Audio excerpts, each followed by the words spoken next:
और मेरे कुछ सवाल हैं आपसे फिर आज। सचिन तेंदुलकर जब क्रिकेट खेलना शुरू किया, उसको उस प्रोफेशन पे कितना % ट्रस्ट था? सर, कितना % विश्वास था उसको कि उसका भविष्य क्रिकेट में है? हेलो, 100% से भी ऊपर। साइना नेहवाल जब बैडमिंटन खेलना शुरू की, उसको कितना % ट्रस्ट था अपने प्रोफेशन पे? जाकिर हुसैन तबला बजाना शुरू किए, कितना % विश्वास था अपने प्रोफेशन पे? हां सर, मैं जानना चाहता हूं। मैरी कॉम जब मुक्केबाजी चालू करी, नॉर्थ ईस्ट की एक लड़की, कोई संसाधन नहीं, उसको कितना % विश्वास था कि मेरा भविष्य मुक्केबाजी में? मैं आपसे पूछना चाहता हूं। 100%। क्या किसी को भी 99% भरोसा था क्या? हां सर। आप सोचो, जाकिर हुसैन 2 साल तबला बजाने के बाद बोलता वायलिन बजाते हैं, सेटिंग ठीक नहीं हो रही।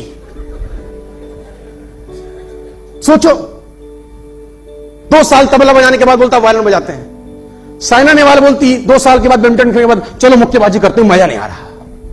सोचो क्या होता। मैं पूछना चाहता हूं आपसे, सोचो मैरी कॉम 3 साल 4 साल मुक्केबाजी के बाद रेसलिंग में उतर जाती। गीता फोगाट स्विमिंग करने चली जाती 2 साल के बाद। मैं आपसे पूछ रहा हूं कि अमिताभ बच्चन 3 साल के बाद एक्टिंग ना करके सिंगर बन जाता, हॉकी खेल रहा होता। इन सब लोगों का जिनका मैंने नाम लिया, इनको अपने काम पे कितना % भरोसा था? मैं आपसे ये पूछ रहा हूं। एक बहुत महान संगीतकार हुए जिनका नाम है नौशाद अली, अगर आपने कभी नाम सुना है ना। और मैं कहता हूं, सफलता से कम कुछ मंजूर ना हो, ये एक टैग लाइन है मेरी। Nothing less than success. सफलता से कम कुछ मंजूर ना हो। फिल्म बन रही थी जिसका नाम था मुगल आजम। आपने नाम सुना है फिल्म का? Have you heard the name Mughal Azam? आएगा आने वाला, सॉरी, कौन सा गाना सबसे मशहूर था उसमें? प्यार किया तो डरना क्या। और उसमें एक बहुत बेहतरीन किस्सा मैं आपको सुना देता हूं, जो ये बताता है कि जो ये लाइन लिखी है ना, वो चरितार्थ करती है कुछ लोगों को कि never less than successful person. मुझसे नीचे साला कुछ मंजूर ही नहीं। मूवी में एक सीन है, अगर आपने मूवी देखा हो तो तानसेन गाना गा रहा है पीछे सुबह के 4 बजे और सलीम और अनारकली मिल रहे हैं। एक सीन है, एक सीक्वेंस है फिल्म कि तानसेन गाना गा रहा है, वीणा ले रखी है तानसेन ने, और सलीम और अनारकली दूसरे पहर मिल रहे हैं। आपने देखा होगा अगर कभी, नहीं तो देखिएगा।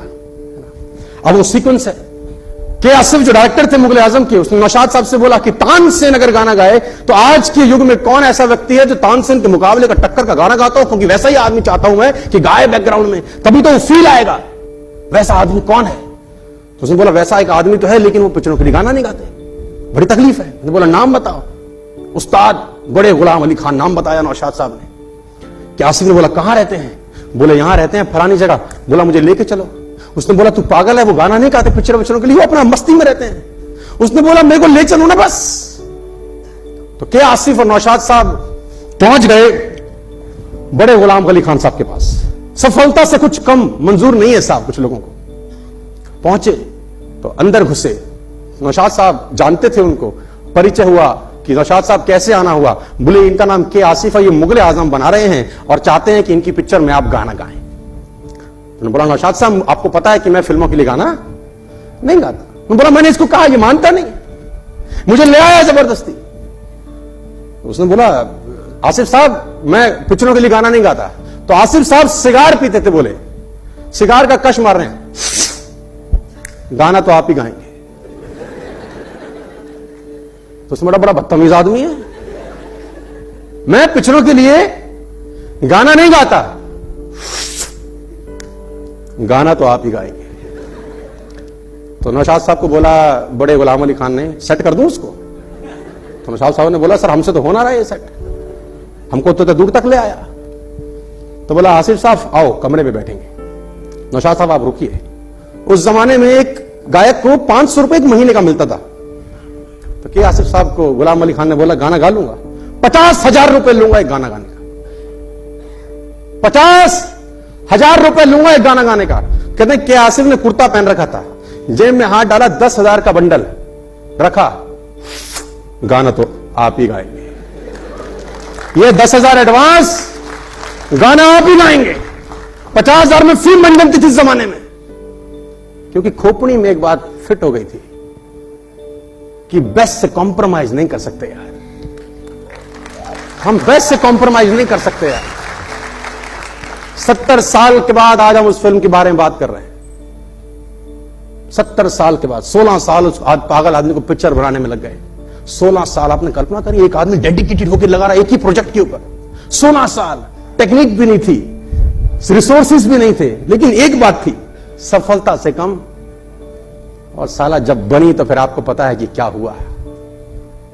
और मैं बताना चाहूंगा आपको सर, काम में डूबे हुए लोग हैं। इन्होंने अपने प्रोफेशन से मोहब्बत की है दोस्तों, इन्होंने अपने प्रोफेशन पर शक नहीं किया कभी भी, never ever in their life. और मैं आपको बता दूं कि काम में डूबने का मतलब क्या होता है।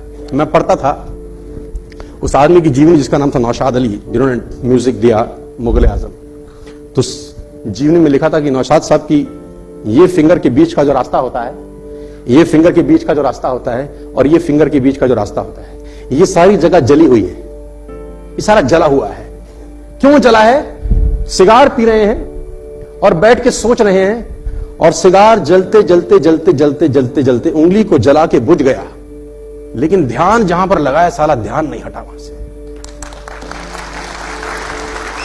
सिगार ऊपर से नीचे तक जल गया, उंगली को भेद गया, जला डाला, लेकिन दिमाग जहां चल रहा है ना सर, मैं बोलता हूं जिन लोगों ने दुनिया में शोहरत पाई है ना, मैं आपको ईमानदारी से बता रहा हूं, ये लोग काम में डूबे हुए लोग हैं यार। इनको अपने काम के अलावा कोई होश नहीं है यार, और ट्रस्ट है पूरा अपने ऊपर, अपने काम के ऊपर विश्वास है सर।